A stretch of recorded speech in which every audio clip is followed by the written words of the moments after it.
Hey everybody, Matt from 90th percentile.ca here.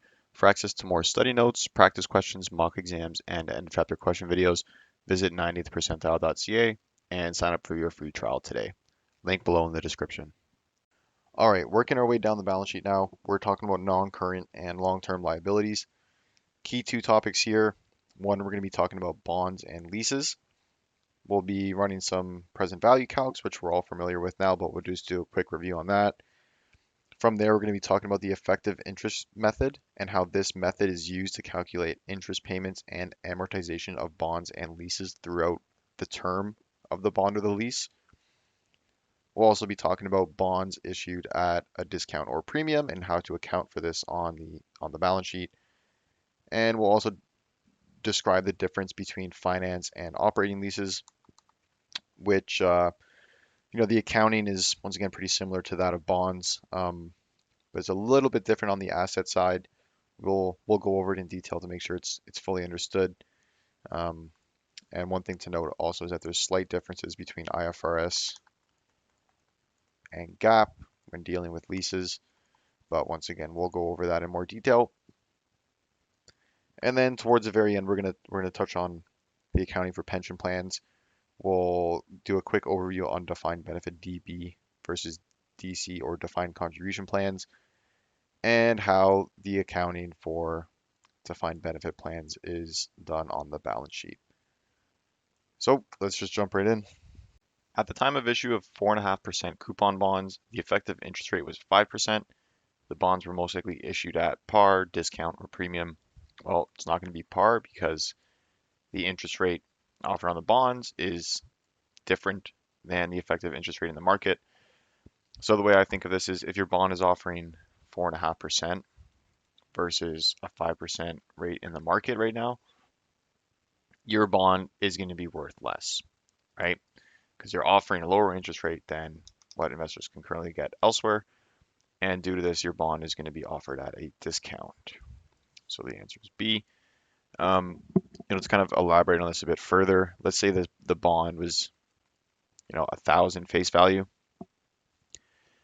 In this case, when we're offering the 4.5%, it's going to have to trade at something lower than the 1,000, right? Maybe like 980, something like that, such that at the bond's maturity, you receive the 1,000, which inherent in itself is a bit of a return, right? So there's 980 plus the 20 difference to get to the 1,000, combined with the 4.5 interest rate, will effectively get you to the 5% in the market. So this is why it needs to be offered at a discount.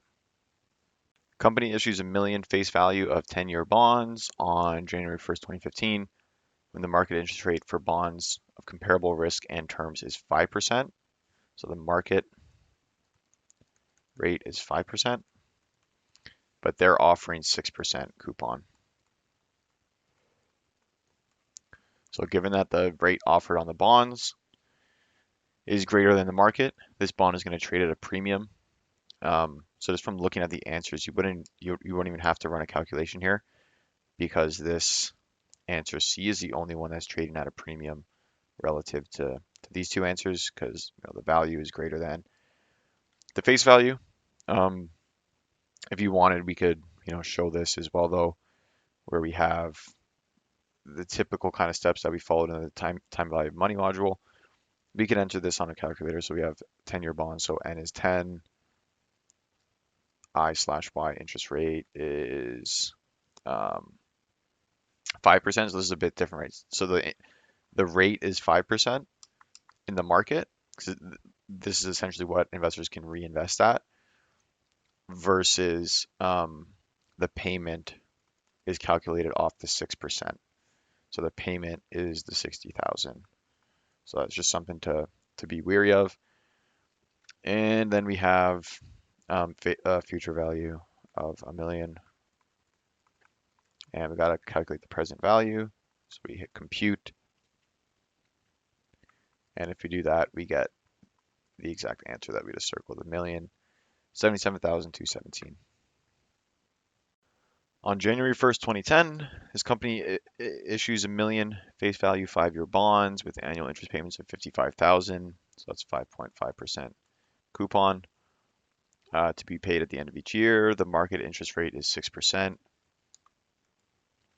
Using the effective interest rate method of amortization, they are most likely to record an interest expense of 55,000, liability of 982, or 58,000 cash outflow from operating activities. Okay, so the effective interest rate method, all that this does is it's a way to separate the interest expense and the associated amortization with a bond that is issued not at par. So, like for example, to draw something really quickly, let's say we have like a 1,000 face value bond.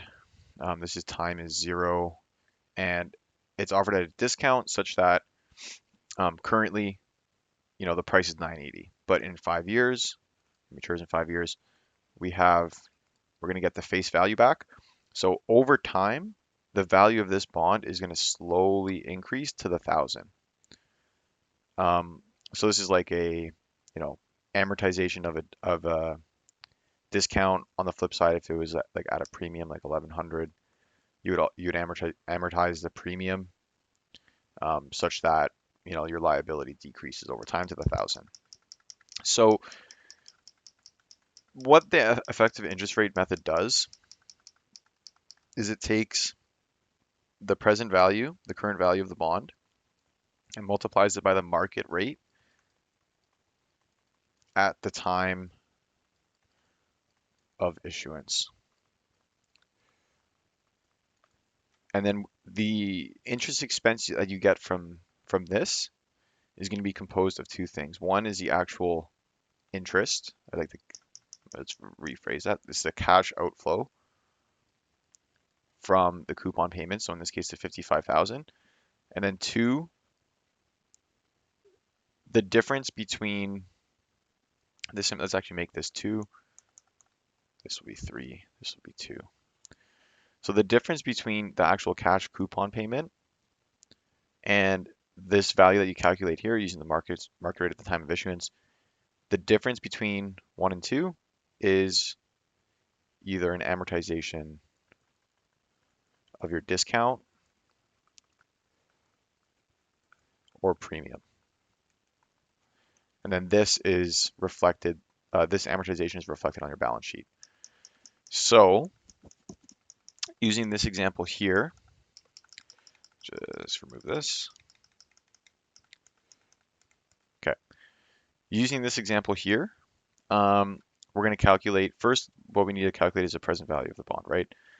So what we can do is kind of the same, same concept that we did earlier. We have how long is this bond? 5 years. So 5, N is 5. The interest rate is the rate in the market, the 6%. The payment is 55,000, and the future value is $1 million. So if we run this, let's give it a sec, just gonna do it on my calculator. Let's get a present value of 978,938. Okay, so this is the value of the bond at issuance, which makes sense. That is less than the $1 million because we're offering 5.5% versus 6% of the market, so it's a discount. So next, what we got to do if you want to use the effective interest rate method is take this present value that we just calculated, so our 978,938, and multiply it by our 6% rate in the market. 938 times 106, we get 58,736. So this is our interest expense on the income statement, right? So we can already come back here. This is incorrect. This is just the 55,000. This is our interest expense on the income statement. So this is comprised of two things, like I said. So one is the actual cash outflow, so the 55,000 coupon payment, and two is the amortization of our discount. So the difference between the two is 37736. So this is our amortization, right? So although this is an interest expense on the income statement, this is the cash outflow, and then this is going to be effectively a source of cash to increase this value on the balance sheet. Got it? Good. So, coming back to the question, we have all the inputs here. Now we can just look at the responses. If we're looking at C, well, they reported 58,736 cash outflow from operating activity. No, the only cash outflow is a 55. This actually, this discount, the 3,700, isn't a cash outflow. Just the difference between the two, and just an amortization of a discount. And then finally, we got, do we report a liability of 982,674 at the end of the year? Yes, we do. Because the 982,674 is a sum of the present value at the beginning of the year plus the amortization. So if you add the 978 and 3,700, you get this 982, which is our answer. Here, we got a 10 million face value 5-year bond, coupon rate of 6.5, market interest rate of 6. Using the effective interest rate method of amortization, the carrying value after 1 year will be closest to what? So yeah, we're at a premium. We're offering 6.5 versus 6 in the market. So first thing we got to do, just similar to the last question, calculate the present value. So we have N is 5 I/Y. Interest rate is 6%. Payment is 65,000.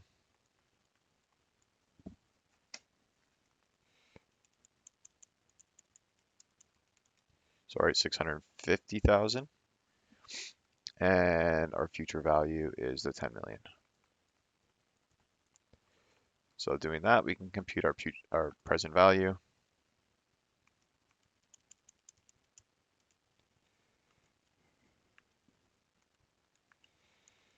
Which is 10,210,618. So then what we got to do, we take this present value times the market rate. So the 10, 210, 618 times the market rate, which is 6%. And we get 612,637. So this is our interest expense on the income statement, but we're paying out the 650. This is our only cash outflow, right? So the difference between the two, so minus 650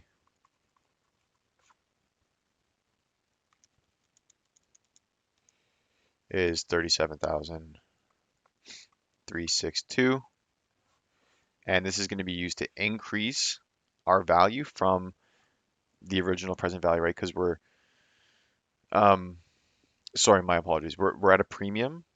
This is issued at a premium, so we have to amortize it over time to the face value, so this 37,000 is going to decrease the bond value over time, right?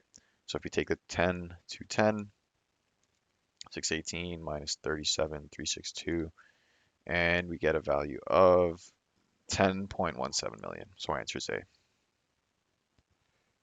Couple of quick questions here on covenants. Really quickly, there's two different categories of covenants. One is affirmative and the other is negative. So affirmative, I like to think of this as positive covenants, and these require someone to do something.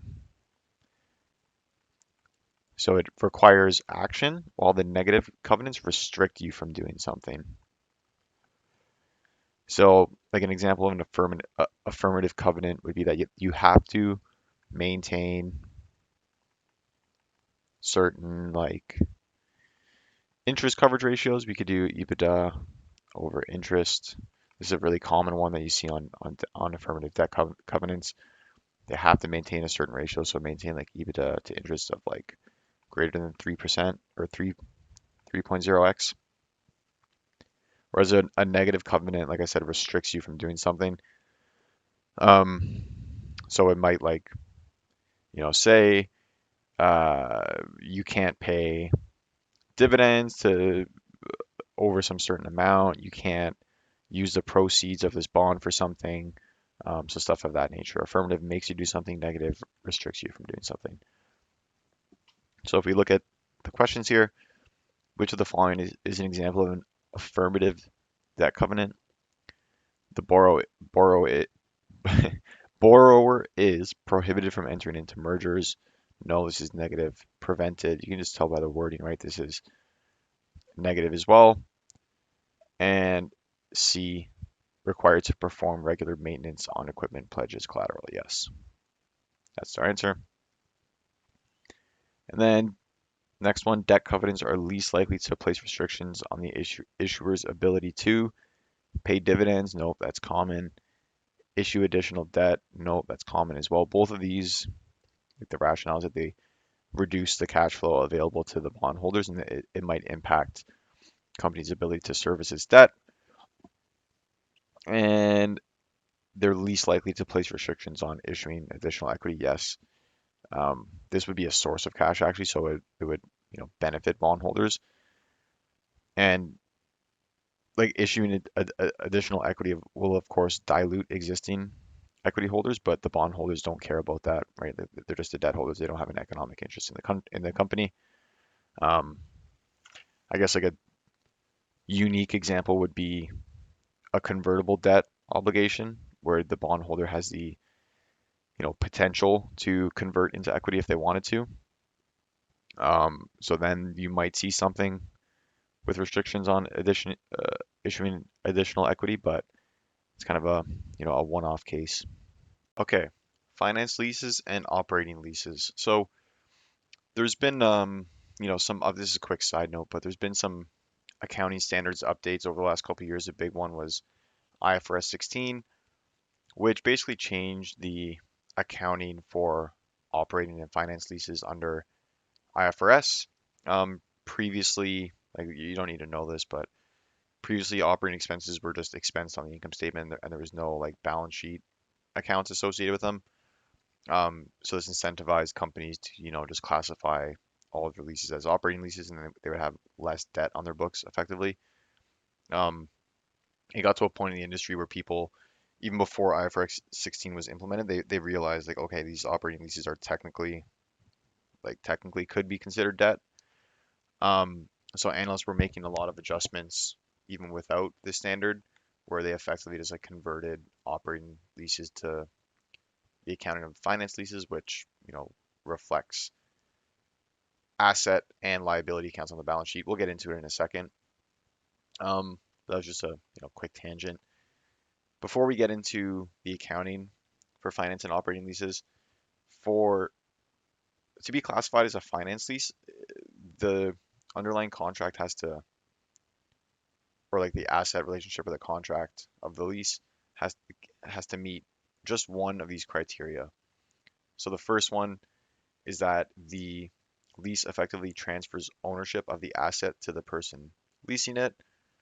The second is that the leasee has the option to purchase the asset at some point. Third, that the lease term is for the majority of the asset's useful life. So once again, it uses most, but you can just assume this is 50% or more. Um, Fourth is that the present value of the lease payments exceeds most of the fair value of the asset. And then the last one is that the asset has no alternative use to the person leasing it or leasing it out. So of course there is, still some subjectivity here, like fair value, how is that measured, present value, what interest rate are you using, etc. But for the most part, it doesn't matter as much, especially under IFRS now, because the accounting for both operating leases and financing leases is the exact same now. So to show you a quick example of how the accounting works, we have a lease amortization schedule here. I took this one off the internet just used for explanation purposes. But so we're leasing out whatever asset, right? We pay out 10,000 a month to use the asset. So this is our cash outflow. But we have this 10,000, similar to the effective interest rate method, is comprised of the interest expense and a liability reduction. So the way this works is that at the very beginning of the lease at inception, the lessee will record a liability and an asset on the balance sheet, so they offset each other, that are equal. Both of them are equal, and they equal the present value of the cash flows of the lease. So from there, like I said, we have the 10,000 cash outflow. We have the interest expense, which is whatever, interest rate is on the lease. And the difference between the two, similar to the effective interest rate method, is going to decrease the liability. It's amortization of the lease liability on the balance sheet. So you can see as we go through the years here, towards the end of the lease, the liability on the balance sheet is reduced eventually to zero. So this is on the liability side. On the asset side, once again, we start with the same value, but here, this is under IFRS, remember, here, the amortization of the asset takes this, it's a similar approach to how we've been depreciating PP&E, right? So like here, you can tell they just used a straight line depreciation of 10 years. And every year, the asset account is reduced by this amount. So given that the treatment, the accounting for the liability and the asset are slightly different throughout the term of the lease, you can see that every year, the value between the liability and the asset is a little bit different, a little bit different, a little bit different. But at the very end of the lease, they all net out to zero. So just something to keep in mind here in terms of how the different aspects of the balance sheets of the liability and the asset are accounted for. One quick thing to note is that under GAAP for operating leases, for financing leases, this is the exact same, but for GAAP operating, the amortization that we see for the liability side is the same for the asset side. So for a GAAP operating lease, these asset liability accounts will always equal each other throughout the term of the lease.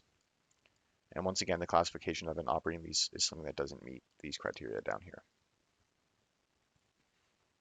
So we can come back to the question now. Just wanted to give the quick overview of the leases.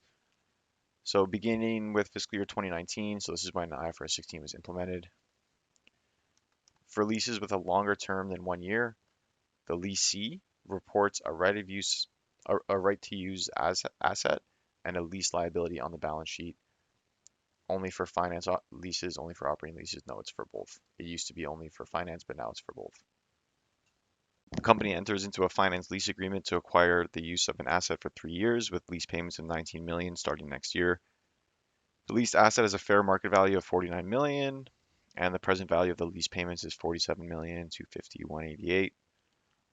Based on this information, the value of the lease liability reported on the company's balance sheet at lease inception is closest to, well, it's given to us here already. It's the present value of the lease payments.